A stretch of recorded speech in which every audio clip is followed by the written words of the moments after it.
Nyt mä pääsin tarkistamaan, että mun paino on se about 65. Mut se oli niinku, oliko se 65 tai yli päivällä, niin sit aamupaino on sit varmaan lähempänä 64 ehkä. Mut se on hyvä, koska mä luulin, että niinku mun paino niinku ois noussut siitä, kun viimeksi kun mä katoin, niinku mulla oli työt loppumassa ja kun mä olin töissä niinku hautausmaalla, niin se oli, niinku oli paljon fyysistä työtä ja ulkoilua ja mä yritin syödä terveellisemmin. Ja sitten kun työt loppui, musta tuntui, että paino todennäköisesti alkaa nousee, kun mä en tee enää niin paljon. Mutta mä olinkin sit onnellinen, että mun paino on pysynyt aika lailla samana kuin silloin, kun mä viimeksi pääsin katsomaan. Silleen,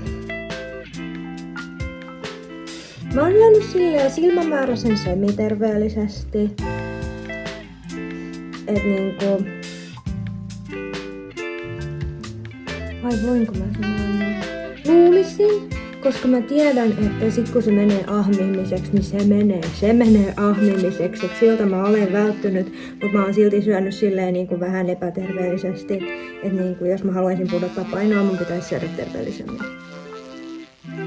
Ja sitten mä oon syönyt omituisen paljon niinku sokeria, koska mä oon sellainen ihminen, joka ei edes välitä sokerista.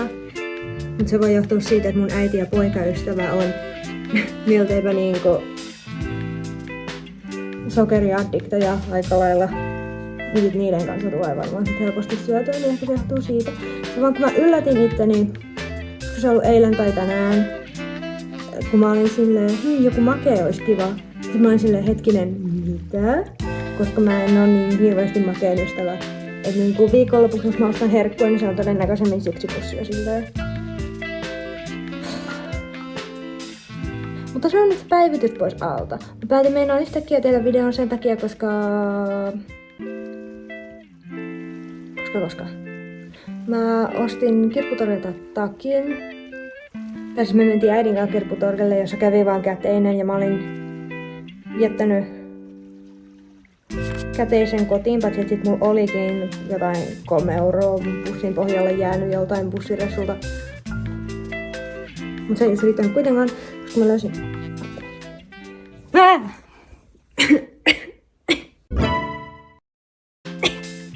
Niin, mä löysin itselleni talvitakin, kun mä olin pistänyt omani pois. Se oli vissiin niinku H&M:ltä, mutta H&M-vaatteet saattaa joskus näyttää kivolta, mutta ne on yleensä aika trash. Ne menee rikki mun mielestä tosi niinku helposti, vaikka ei niinku mitään tekisi, ne tuntuu menemään rikki, mutta tietysti se on miksi sitä kutsutaan nopeata muotia vai mitä se on. Vaatteiden on kyllä tarkoitus mennä rikki, kun me käytetään niin paljon, niinku, hankitaan niin paljon uutta ja silleen. Anyway, mun meni rikki se, ja sitä yritettiin korjata varmaan 2 kertaa sitä takkia, kun siitä meni vetoketju. Mut sit se, niinku, kun mä korjattiin se vetoketju, niin se ei pysynyt ja sit mä niinku yritin korjata sen ite vielä uudestaan. Mun äiti oli aluksi korjannut sen, mut ei. Niin sit mä vaan heitin sen pois. Ja nyt mä löysin talvitakin. Mulla on sellainen niinku kangastakki, niin aluksi mä mietin, että tarviiks mä, mutta sit tossa talvitakissa on kuitenkin vähän enemmän vuorta, niin mä ajattelin, että on se ihan hyvä olla. Joku muukin takki, kun mulla on sellainen niinku... Se on sellainen kangastakki, joka on sellaista niinku tiukkaa tai niinku jäykkää kangasta, sellainen ruskea. Niin.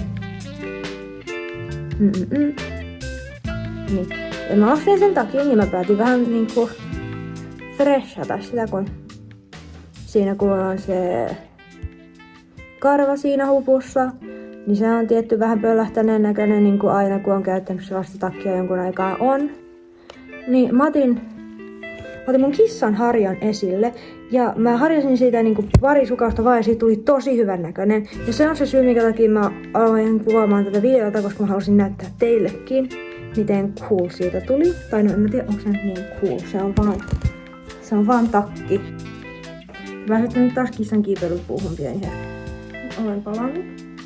Tää on se kissanharja, jota mä päätin käyttää tähän. Se on niinku, tiiäks tällaista perussotkusta, mitä ne niinku yleensä onkin. Ja sit tässä on, kun mä tein vaan pari harjausta ja siitä tuli heti tällainen.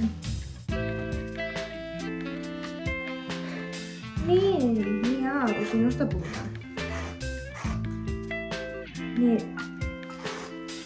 Vaikka niinku periaatteessa tää kissa on neiti. Pup, ettei harjoita sinua. Mamma voi harjoita sinut myöhemmin. Myöhemmin voi harjoita, niin. Mä halusin nyt. Se on kyllä tätä takkikarvaa.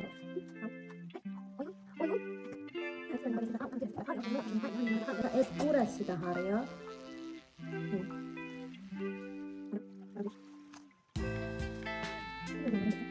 Niin. Vaikka niinku pelkkä harjaaminen teki siitä tosi hyvän näköisen, niin mun teki mieli vielä niinku pestä tää sellaisella hyvällä shampoolla ja kuumalla vedellä ja ehkä pistää vähän hoitoainettakin. Mulla oli sellainen suunnitelma. Pelkkä tollanen karkea kissanharja teki kyllä niinku yksittäin ihmeitä. Et sen kun vaan harjasee nopeasti ja hyvä tulee. Kun pitäis tehdä tästä sellainen shorts-video? Ei jaksa. Ole hyvä Katti.